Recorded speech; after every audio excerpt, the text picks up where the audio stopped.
Let me ask you something uncomfortable. If money is always tight, if your dreams feel expensive, if freedom feels far away, what if the problem isn't how little you earn, but how carelessly you spend? No one ever told you this, but wealth doesn't begin with making money. It begins with stopping certain habits that quietly keep you poor. Today, I'll reveal 5 things that rich minds avoid and average minds defend. Listen carefully, because one of these might be costing you your future. Wealth begins with discipline, not income, because money does not change who you are, it only reveals it. If a person lacks control, clarity, and structure, more income simply accelerates the same mistakes at a higher level. Discipline is the invisible system that decides where money flows when emotions try to take over. Without it, income becomes noise, loud, temporary, and misleading. People often believe that a higher salary or a sudden financial breakthrough will fix their problems, but history shows the opposite. Lottery winners go broke. Athletes lose fortunes. Entertainers with millions end up in debt. The common factor is not lack of income, but lack of discipline. Discipline means deciding in advance how money is used instead of negotiating with temptation in the moment. It is the ability to say no when something feels good now but costs more later. It is waking up with a plan and following it even when motivation disappears. Income depends on opportunity, timing, and sometimes luck. Discipline depends only on choice.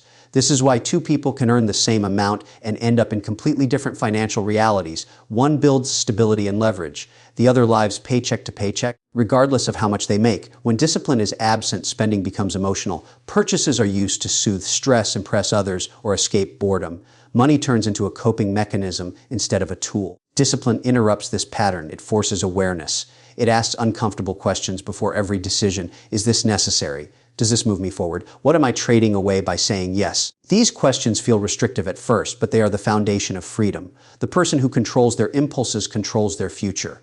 Discipline also creates consistency, and consistency compounds. Small, repeated choices matter more than dramatic financial moves. Saving a little regularly beats saving a lot inconsistently. Learning a skill daily beats chasing shortcuts.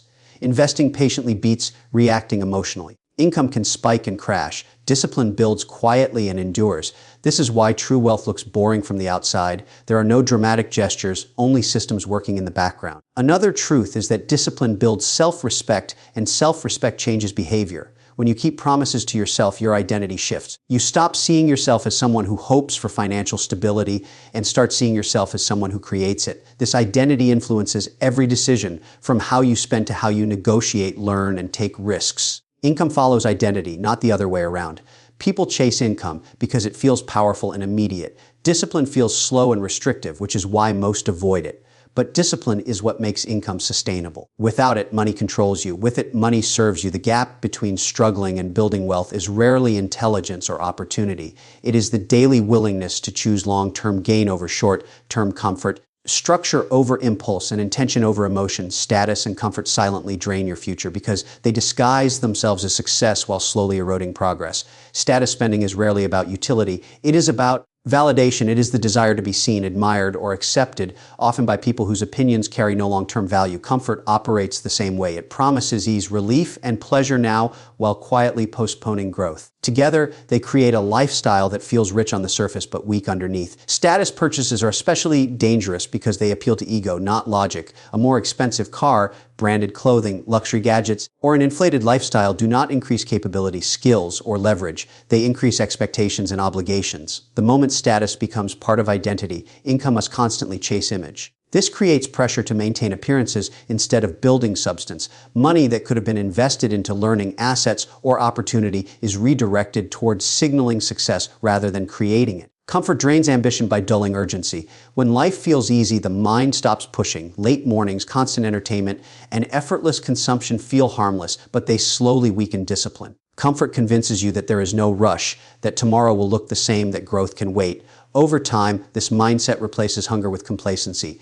People do not fail because they are incapable. They fail because they become too comfortable to struggle again. The most dangerous part is that status and comfort rarely feel like mistakes. They feel earned. A promotion justifies an upgrade. Stress justifies indulgence. Hard work becomes an excuse for excess. This rationalization masks the long-term cost. Increased expenses reduce flexibility. Comfort reduces tolerance for discomfort. Both make risk feel scarier and change feel unnecessary. The future is sacrificed quietly, not through one bad decision, but through thousands of small, justified ones. Wealth building requires the opposite behavior. It requires looking unimpressive while building something meaningful. It requires choosing simplicity over applause and pressure over ease.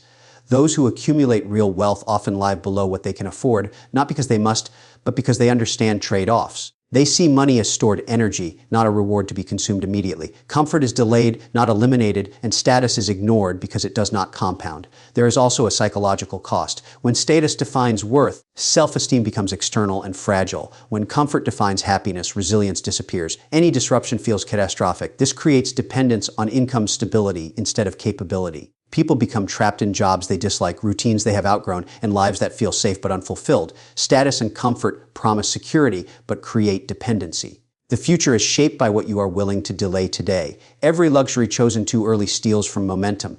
Every comfort embraced too deeply reduces edge. The most successful people are not those who deny themselves forever, but those who understand timing. They know when to push and when to enjoy, when to stay hungry and when to rest, when to remain invisible and when to step forward. Every dollar must earn freedom, not approval, because money is a form of power, and power should never be surrendered for validation. When spending is driven by approval, money loses its purpose and becomes a tool for insecurity. Many financial decisions are not logical. They are emotional reactions to comparison, fear of judgment, or the desire to belong. Approval-based spending feels rewarding in the moment because it satisfies ego, but it produces no long-term return. Freedom-based spending, on the other hand, is quiet, intentional, and often misunderstood by others. Approval is expensive because it has no finish line. There will always be someone richer, more successful, or more admired. Chasing external validation through money creates an endless cycle of upgrades and adjustments. A better phone, a nicer car, a more impressive lifestyle quickly become the new baseline. What once felt like success turns into normal, and the need for approval returns stronger than before. Money flows outward, but fulfillment never settles in. Freedom is different. Freedom reduces dependency, it lowers required income, increases options, and creates breathing room. It does not care how it looks to others. When money is used to buy freedom, it is directed toward flexibility, skills, and leverage. It reduces obligations instead of increasing them. Lower fixed expenses, emergency reserves, investments, and self-education do not attract attention, but they change the trajectory of life. Freedom allows choice. Choice allows growth. Growth compounds. Approval allows none of these. It locks behavior into patterns designed to be seen rather than to evolve. There is also a shift in decision making when freedom becomes the goal. Purchases are evaluated by their impact on time, energy, and autonomy. A cheaper option that preserves flexibility often beats an impressive one that adds pressure. Freedom-based thinkers ask whether a decision moves them closer to independence or deeper into dependence. Approval-based thinkers ask whether a decision makes them look successful. One question builds power, the other builds illusion. Social pressure plays a powerful role in financial behavior. People spend not because they want something, but because they do not want to feel left out or judged. This pressure is subtle and constant. It appears in conversations, social media, and cultural expectations. Resisting it requires self-awareness and confidence. It requires knowing what you are building and why. When purpose is clear, approval loses its grip. The need to explain, justify, or impress disappears. Freedom also changes how risk is perceived. Someone who's built financial freedom through intentional spending can take smarter risks because they are not overextended. They are not trapped by payments, appearances, or expectations. Their money works as a buffer, not a burden. Approval-driven spending removes this buffer and replaces it with fragility. A single setback becomes a crisis. Freedom absorbs impact. Approval amplifies it. Money aligned with freedom builds a life that is internally validated. Decisions feel lighter because they are not filtered through other people's opinions. Progress becomes personal, not performative. The goal shifts from looking successful to being capable, from appearing wealthy to being unrestrained. Every dollar becomes a vote for autonomy, clarity, and control rather than applause, recognition, or acceptance. If you look closely, everything you've heard points to the same truth. Wealth is not created by chance, talent, or income alone, but by the quiet decisions made when no one is watching. Discipline determines whether money becomes a tool or a trap. Status and comfort decide whether your future expands or slowly shrinks. And every dollar you spend either increases your freedom or tightens invisible chains around your life. Most people never struggle financially because they lack opportunity. They struggle because they were never taught how to think about money, identity, and time. They are trained to seek approval, chase comfort, and wait for income to save them. But income without control creates fragility, and comfort without purpose creates stagnation. Real wealth is built in the moments where ego is ignored, patience is chosen, and long-term thinking replaces emotional reaction. It is built by those willing to look ordinary while constructing something extraordinary. when you stop buying what steals your future and start investing in what expands your choices. Money stops being stressful and starts becoming strategic. The moment you shift from spending to impress others to spending to free yourself, everything changes. Your priorities sharpen. Your habits align. Your confidence grows quietly. Wealth stops being a distant fantasy and becomes a predictable outcome of how you think, choose, and live each day